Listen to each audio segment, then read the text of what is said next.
রুকনুজ্জামান খানের লেখা হাট্টিমাটিম। টাকটুকে আজ আনতে দিলাম বাজার থেকে শিম, মনের ভুলে আনলো কিনে মস্ত একটা ডিম।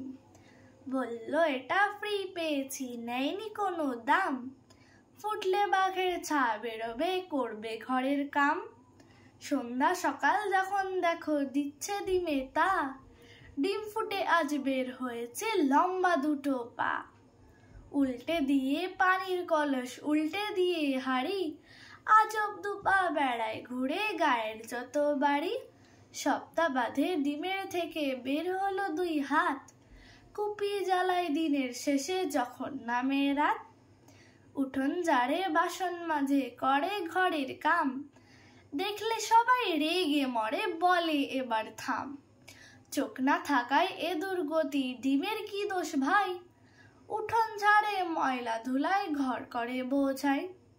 বাসন মাঝে সামলে রেখে ময়লা ফেলার ভারে, কাণ্ড দেখে টাট্টু বাড়ি নিজের মাথায় মারে। সিংহের দেখা মিলল ডিমের মাঝখানিকের পথে, কেমন তর ডিমটা নিয়ে বসলো বিচার সাজে। গায়ের মোড়ল পান চিবিয়ে বলল বিচার শেষ, এই গায়ের ডিম আর রবে না, তবেই হবে বেশ।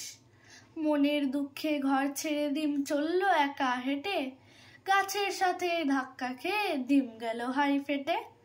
গায়ের মানুষ একসাথে সবাই ভয়ে হীন, ডিম ফেটে যা বের হলো তা হাট্টিমাটিম টিম। হাট্টিমাটিম টিম তারা মাঠে পাড়ে ডিম, তাদের খাড়া দুটো শিং, তারা হাট্টিমাটিম টিম, তারা হাট্টিমাটিম টিম, তারা হাট্টিমাটিম টিম। ধন্যবাদ।